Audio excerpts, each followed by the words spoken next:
Bonsoir, que notre Seigneur Jésus-Christ vous bénisse et vous accorde une pleine espérance en ce temps de la fin. Aujourd'hui, nous sommes le 27 juin 2020 et c'est toujours pour moi un plaisir renouvelé de partager la parole avec vous. En date du 25 juin, le matin, très tôt, le Seigneur m'a demandé de partager avec vous une parole concernant les relations entre les chrétiens et les membres de la famille qui pratiquent les œuvres des ténèbres. Donc, mon titre est intitulé Peut-on avoir des relations avec les membres de nos familles qui pratiquent les œuvres des ténèbres? Donc, s'il fera l'objet de cette vidéo, et nous allons en parler vraiment de long en large, que nous comprenions bien quelle est la pensée de notre Seigneur. Vous savez, la famille est le nœud de la société, et toutes les familles, c'est Dieu qui les a formées. Ça, c'est vrai. Malheureusement, beaucoup de familles ont été séduites par l'ennemi qui introduit de manière rusée dans les familles beaucoup de cultes, beaucoup de traditions, beaucoup de coutumes, beaucoup de pratiques ténébreuses qui glorifient malheureusement Satan et non le Dieu vivant pardon, que nous servons. Nous devons comprendre qu'en tant que chrétiens, nous ne pouvons pas fermer les yeux sur ces choses, les ignorer, mais nous devons plutôt les dénoncer, les condamner et nous en séparer, afin de plaire à notre Dieu qui est saint et qui nous a appelés tous à être saints.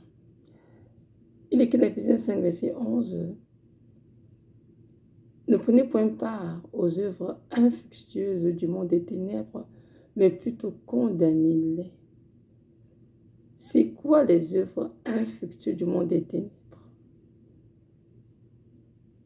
C'est ce que nous allons découvrir ensemble.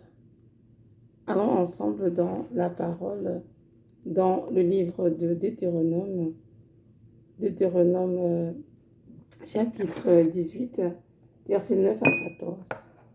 On lira ensemble, ça dit ceci. « Lorsque tu seras entré dans le pays que l'Éternel, ton Dieu, te donne, tu n'apprendras point à imiter les abominations de ces nations-là. Qu'on ne trouve chez toi personne qui fasse passer son fils ou sa fille par le feu, personne qui exerce le métier de devin, d'astrologue, d'augure, de magicien, d'enchanteur, personne qui consulte ceux qui évoquent les esprits ou disent la bonne aventure, personne qui interroge les morts, car quiconque fait ces choses est en abomination à l'Éternel, et c'est à cause de ces abominations que l'Éternel, ton Dieu, va chasser ces nations devant toi. Tu seras entièrement l'Éternel, ton Dieu. Amen, parole du Seigneur. Donc, ça sont des lois énoncées par le Seigneur à son peuple. Et nous voyons bien ici que les œuvres des ténèbres sont des choses que l'Éternel qualifie d'abomination devant ses yeux. Et ces œuvres des ténèbres sont bien citées ici, dans le verset 10. Qu'on trouve chez toi personne qui fasse passer son fils ou sa fille par le feu, c'est-à-dire des personnes qui pratiquent la sorcellerie et donnent leurs enfants en sacrifice, personnes qui exercent le métier de devin, c'est-à-dire ceux qui exercent la divination pour prédire l'avenir, pour faire des présages, d'astrologues, ceux qui observent les astres et utilisent en fait des astres pour lire, prédire des choses, détenir des signes dans les temps, le métier d'augure. Donc on va ensemble de ce que signifie augure dans le dictionnaire. Donc, doucement.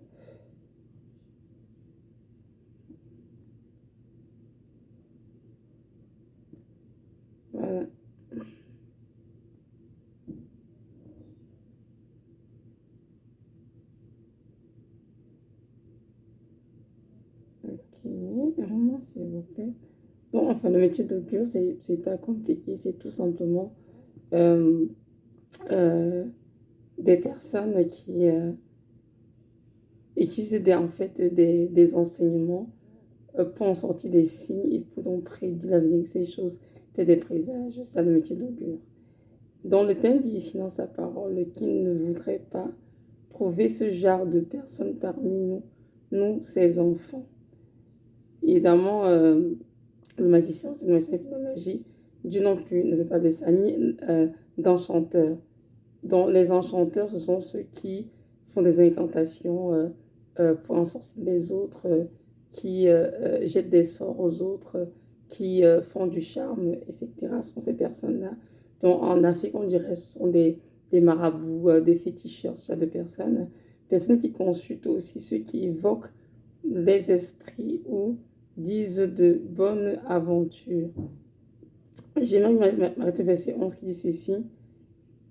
Dieu ne trouve dans notre maison aucune personne qui consulte ceux qui évoquent des esprits ou des bonnes aventures.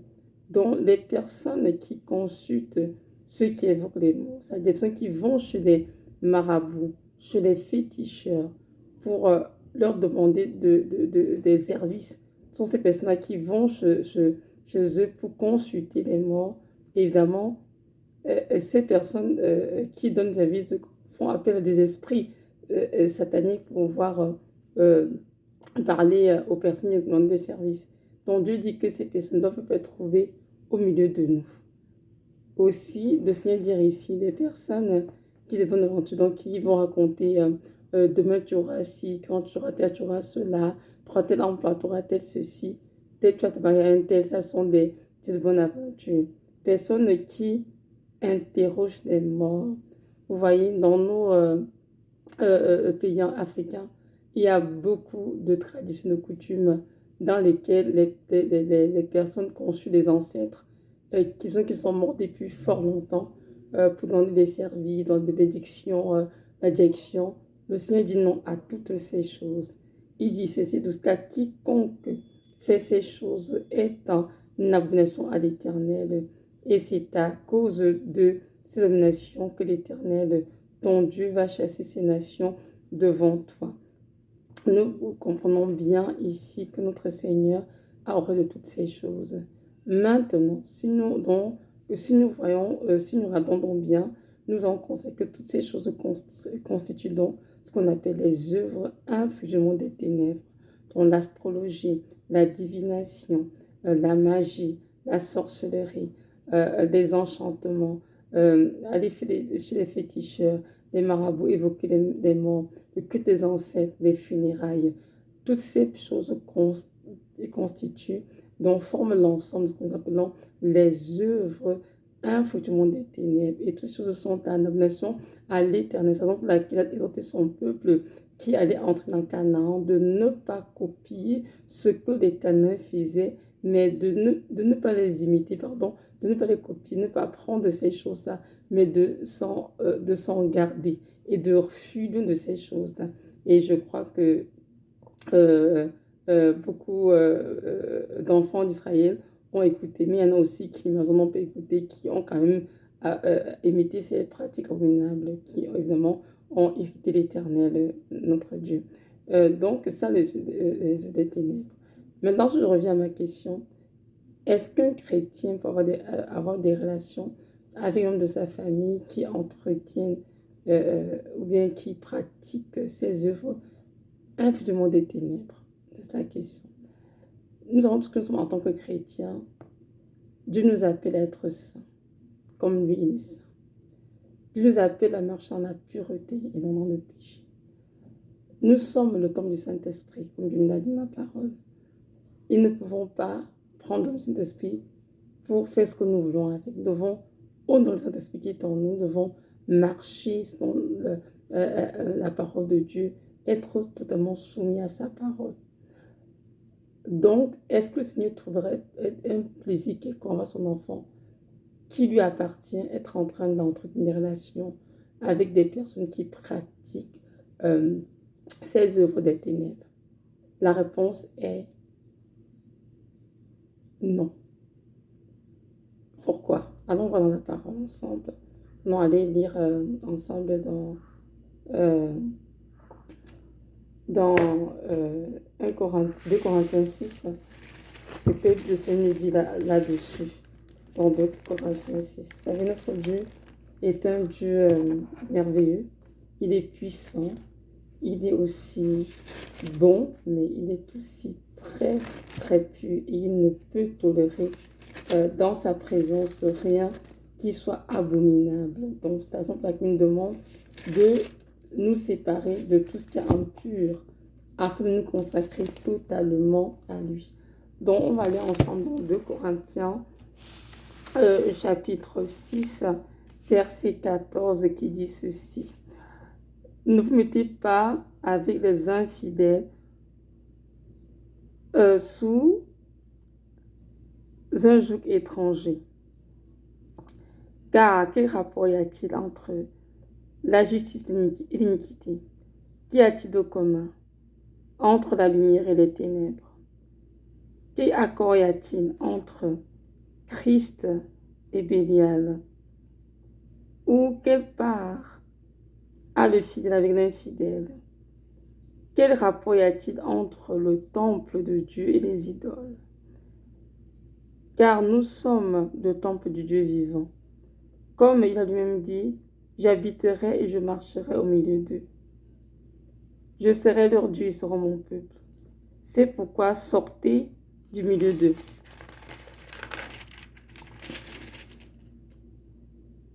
Et séparez-vous, dit le Seigneur. Ne touchez pas à ce qui est impur. Et je vous accueillerai. Je serai pour vous un père, et vous serez pour moi des fils et des filles, dit le Seigneur Tout-Puissant. Amen. Donc, ce texte, vraiment dans 2 Corinthiens 6, est la réponse à la question: pouvons-nous, en tant que chrétiens, entretenir des relations avec des personnes qui pratiquent les œuvres des ténèbres, surtout des membres de nos familles? C'est non. Car nous disons dans verset 14, ne vous mettez pas avec les infidèles sous un joug étranger. Qui est l'infidèle? Ce sont ces personnes-là qui adorent d'autres dieux, qui évoquent des esprits des morts, qui consultent les morts, qui font la sorcellerie, la magie, les enchantements, etc.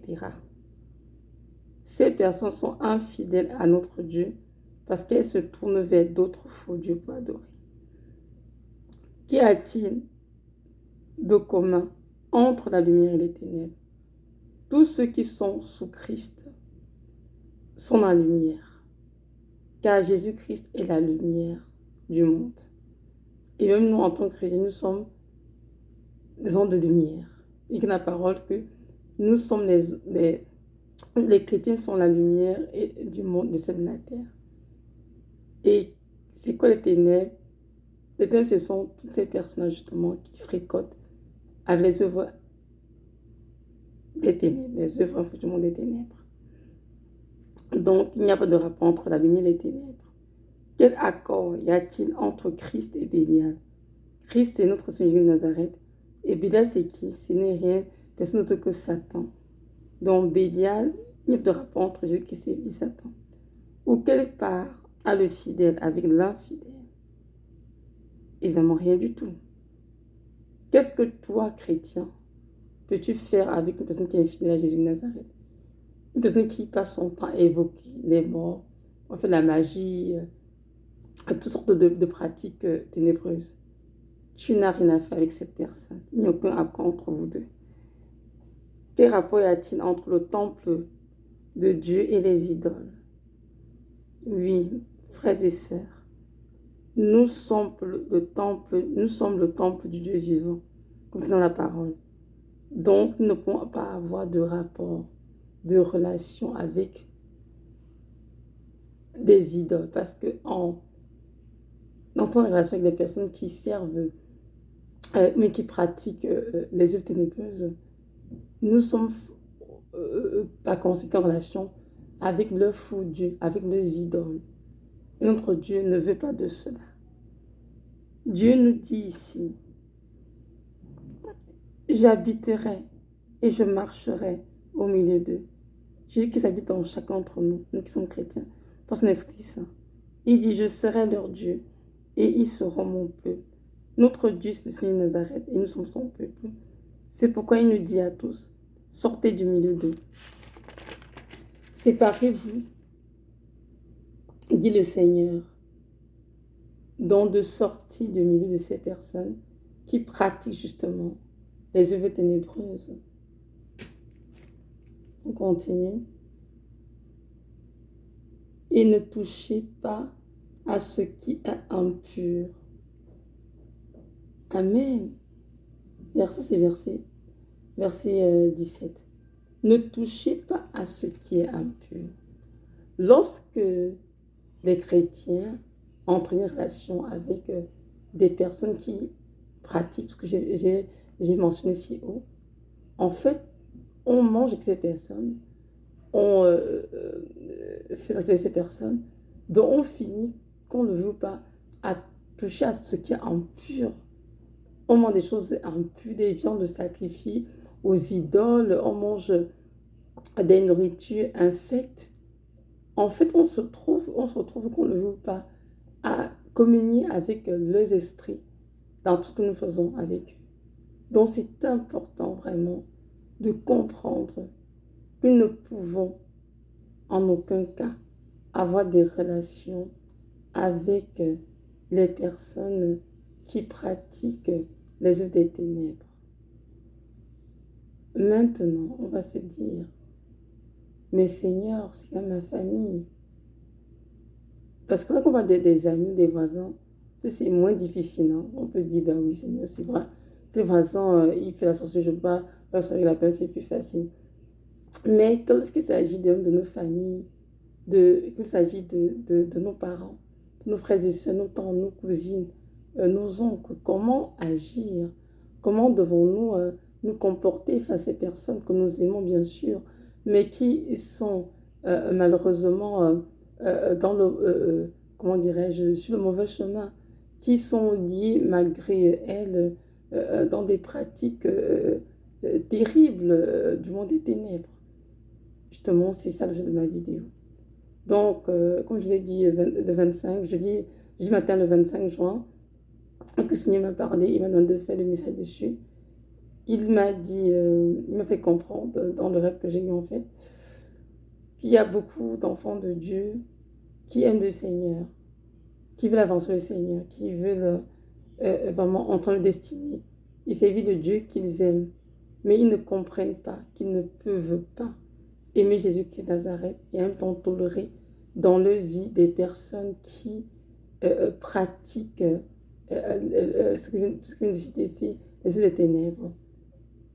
Donc, c'est que je veux comprendre qu'il doit faire un choix pour un petit temps. Ce choix, c'est de choisir de se séparer justement de ces personnes, de leur famille, et qui pratiquent ces choses, se séparer d'elles-mêmes de manière spirituelle et physiquement, même géographiquement pour certains, dans le but de continuer de prier pour les personnes impliquées dans ces choses, afin que la lumière de Christ touche leur vie. Et aussi, de l'autre côté, le Seigneur continue de nettoyer les personnes concernées et vraiment de les équiper afin de les renvoyer à leur famille plus tard. Ça peut paraître difficile à comprendre, mais le Dieu qui dit que c'est le Dieu de famille, comment est-ce qu'il nous demandait de nous séparer de nos familles, de peur d'être, je ne sais pas, de peur de déshonorer le Seigneur en adoration à l'homme de nos familles. Ça peut être très difficile, mais la vérité, c'est celle-ci, c'est que plusieurs familles ont consacré leurs enfants à toutes ces divinités, ces dominations démoniaques, malheureusement. Donc, lorsqu'on a un Christ, il y a une guerre qui se déclenche. L'enfant veut suivre Jésus-Christ de Nazareth de tout son cœur, tout son âme, toute sa force. Mais les esprits auxquels l'enfant était consacré, dès son plus jeune âge, ou bien les esprits de famille, les ancêtres et toutes sortes de choses. Mais ces esprits démoniaques réclament la vie de l'enfant parce que l'enfant lui a été consacré. Il à son insu, malheureusement. Et nous savons tous que beaucoup de familles africaines, ne pas dire quasiment toutes, ont touché de près ou de loin à la sorcellerie. Et malheureusement, beaucoup d'enfants africaines sont liés par ces choses. Et ces enfants, qu'ils soient conscients ou pas, ces choses sont dans leur vie. Ce n'est pas parce que ils sont en Europe avec des gros diplômes, des belles carrières, de belles maisons, des familles fondées, que ça veut dire que la sorcellerie n'est pas dans leur vie. La sorcellerie, elle est là, elle est bien présente. C'est juste que beaucoup ignorent ce qui se passe. Ils ne peuvent pas comprendre, en fait, les points de ces choses. C'est lorsqu'on vient sur à Christ et qu'on commence justement dans la lumière du Seigneur. Lorsque cette lumière est dans notre vie, ces choses sont révélées, ces choses jaillissent en fait. On se dit, oups, mais c'est quoi ça, Seigneur? Et, et lorsque Dieu nous visite et nous parle, nous dit, voilà, voilà ce que tu as mis à pratiquer, voilà à quoi tu t'es consacré, voilà le Dieu de ta famille. C'est à toi de comprendre en fait ces choses fondamentales hein, que notre Seigneur ne peut pas être en toi et que toi tu t'adonnes encore des pratiques ténébreuses. Donc tu dois comprendre qu'il y a forcément une séparation qui doit être faite et quelque part. Tu dois prendre position pour la vérité, pour dire oui, peut-être autrefois, je m'adonnais à certaines pratiques sans savoir que c'était abomination devant le Seigneur. Peut-être des choses que je faisais qui semblaient non pour la famille, qui aujourd'hui devant moi, avec à la lumière de la parole, le fait d'être éclairé, je me rends compte que non, ce ne sont pas du tout normal, ce sont des choses, des pratiques que le Seigneur, comment dirais-je, refute complètement. Là, on va dire non à la famille, on va dire non à ça. Non, papa, maman, j'ai choisi de servir le Seigneur. Moi, je suis dans la vérité. Je ne peux plus me donner à ces pratiques. Et comprenez bien que je vous aime beaucoup. Je vais continuer de prendre soin de vous aimer, mais je ne peux pas, en aucun cas, marcher dans vos voies et continuer de faire tous ces rituels, toutes ces coutumes, ces traditions qui viennent offenser mon Dieu, que je sais, notre Seigneur de Nazareth. Donc, l'enfant est obligé de prendre position de la sorte pour pouvoir se séparer justement de tout ce qui est impur afin d'honorer véritablement le Dieu vivant qu'il a choisi de servir.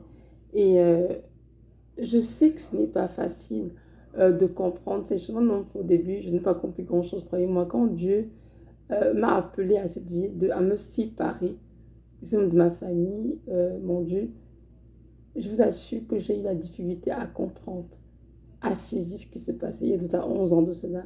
Dieu m'a donné une parole. Il est temps que tu comprennes que je veux te sanctifier. Je veux te nettoyer de tout ce qui était mis dans ta vie. Et pour ça, tu as besoin de prendre du recul, descendre avec ta famille.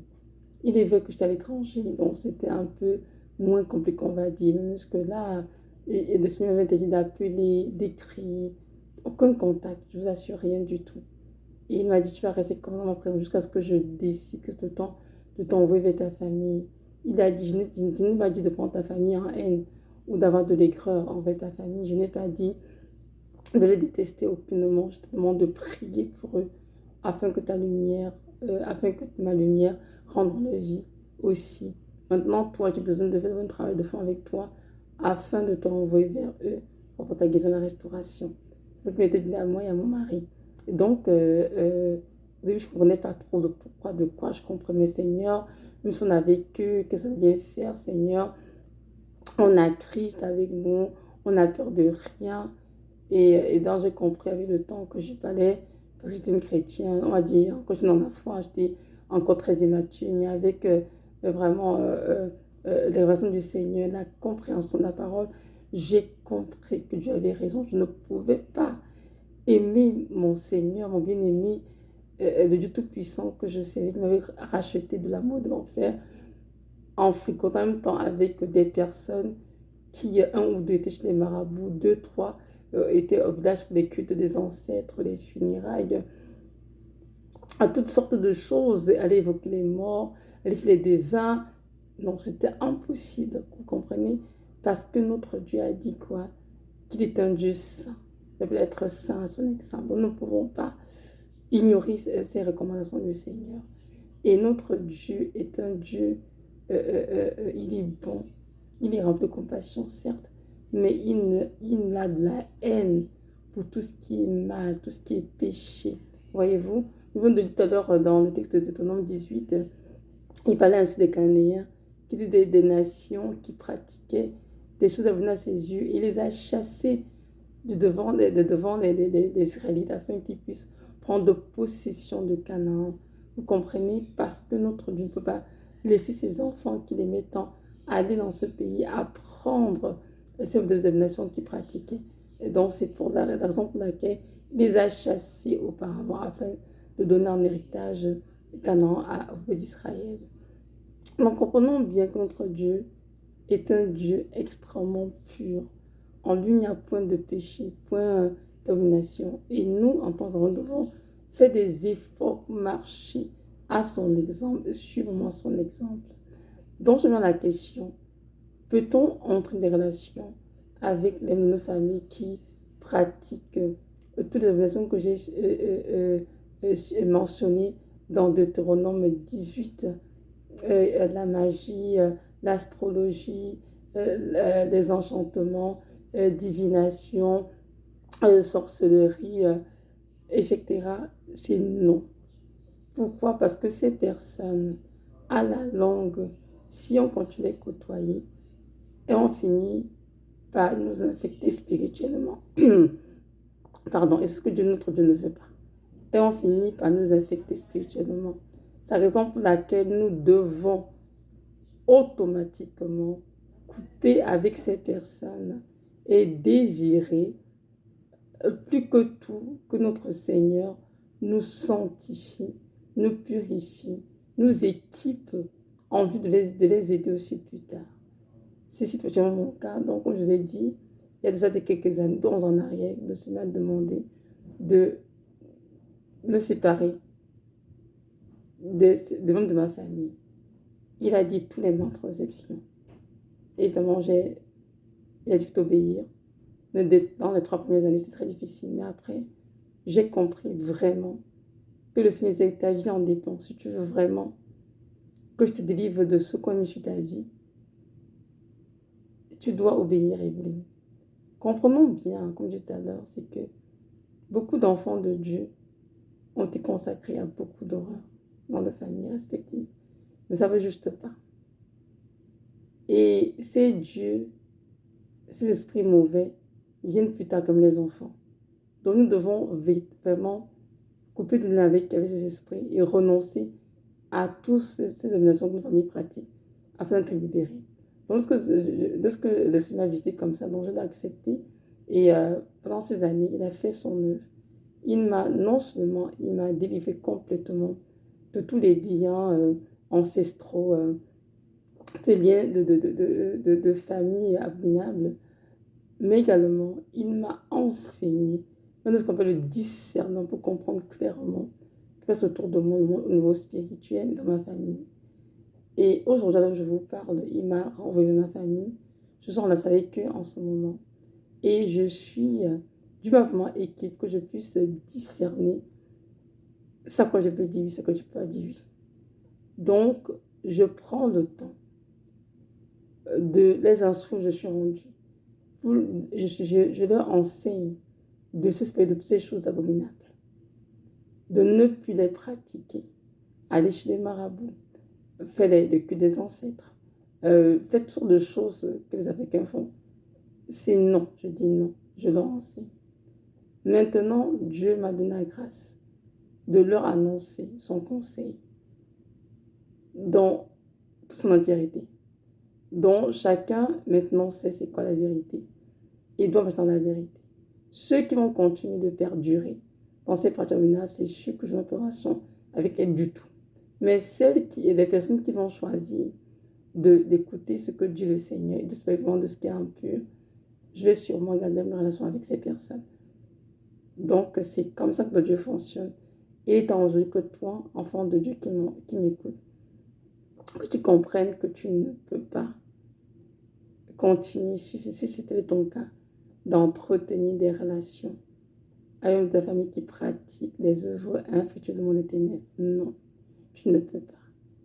Donc, va dans la prière, fais face de Dieu et donne-lui vraiment la grâce, demande-lui vraiment la grâce de comprendre ce qui se présente avec toi, dans ta famille, à toi. Et c'est quoi les mesures que tu dois prendre afin que le Seigneur Jésus-Christ te donne vraiment la victoire sur toutes ces choses. Vous savez, une question que m'a été posée un jour, mais si on reste près d'eux, on les fréquente, qu'est-ce que nous fait? Plus rien ne fait de sorcellerie, on le pratique des choses parce que de toute façon, Christ est en nous, celui qui est en nous est plus fort que celui qui est de nous. Celui qui est en nous est plus fort que celui qui est de nous, ça c'est vrai, ça c'est une vérité incontestable. Mais la question est celle-ci. Est-ce que toi qui parles ainsi, tu es assez spirituellement, tu es spirituellement assez fort, tu es assez revêtu de l'esprit pour être capable de te préserver de tout ce qu'ils vont faire? Car vous savez très bien que ces pratiques sont toujours des choses ouvertes. Ce sont des choses rusées que les démons utilisent pour garder votre famille en captivité. Donc, comment es-tu sûr que tu ne seras pas contaminé en fricotant avec ces personnes? Tu n'en sais rien. C'est pour ça que le Seigneur te dit, pour l'instant, c'est pas toi. D'abord, de démons de ta famille. Et laisse-moi d'abord non seulement t'enseigner, te nettoyer, d'abord te sanctifier et t'équiper en vue de les aider dans l'avenir. Je pense que c'est mieux ainsi. Donc, je t'encourage vraiment à le faire. Comprenons bien qu'il nous dit dans la parole que tous ceux qui croient en mon nom chasseront des démons en mon nom, ils vont chasser des démons en mon nom, ils vont guérir les malades, ressusciter les morts, etc. S'ils prennent des breuvages mortels, ils ne mourront pas. Oui, ce qui était dit, c'est vrai, ce qui est dans la parole. Mais est-ce que ce verset est vrai pour les enfants de Dieu? Non. Pourquoi? Parce qu'il y en a qui ont reçu une onction, qui sont vus cet esprit pour faire certaines choses, il y en a qui ne le sont pas. Donc, si Dieu vient et te dit, présent mon enfant, je trouve que tu n'es pas assez assis spirituellement, tu n'es pas assez revêtu pour pouvoir aller fricoter les autres n'importe comment, écoute le Seigneur. Il va faire dans ta vie et lorsque tu seras prêt et qu'il voit que tu seras capable de bien gérer, de dominer ces ténèbres, de ne pas te faire séduire ou bien infecter, il va t'envoyer vers ces personnes pour les aider. Mais si tu n'es pas prêt, pourquoi est-ce que tu voudrais aller t'amuser avec ces personnes-là? Parce qu'au finish, elles vont finir par te détruire ta propre vie parce que tu n'es pas assez fort spirituellement pour les aider. Comme un enfant de Dieu ici, on s'en est pour aider quelqu'un dans l'ascension, dans un de ténèbres, et a fini même de être mangé. Parce qu'il n'était pas assez, il n'était pas revêtu. Il n'avait pas été mandaté, Seigneur, pour aller faire ce genre de choses. Comprenons bien que la parole, elle est écrite. Mais la parole aussi, elle s'accomplit dans chacune des vies en temps du Seigneur. Et c'est Dieu qui dit quand est-ce qu'on est revêtu et prêt pour certaines choses ou bien on ne l'est pas.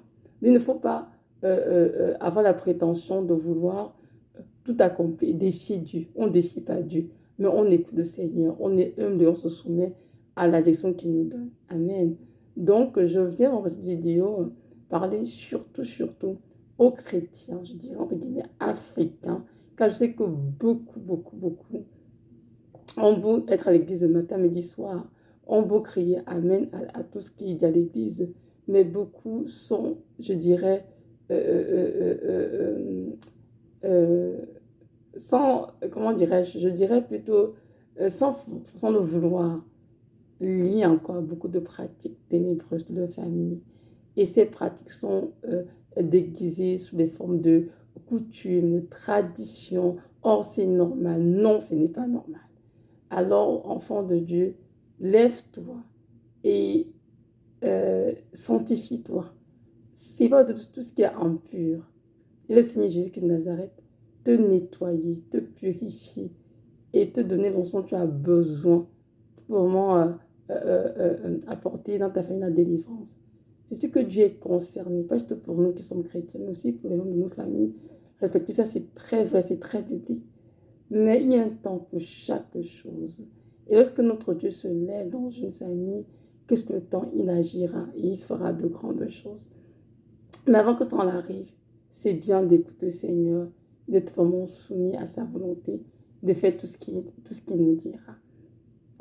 Donc, c'est ça. Je vais relire juste un petit verset ici, tout dans 2 Corinthiens 6, euh, verset 17 ici. Je serai pour vous un père, et vous serez pour moi des fils et des filles, dit le Seigneur Tout-Puissant. Dans notre Seigneur,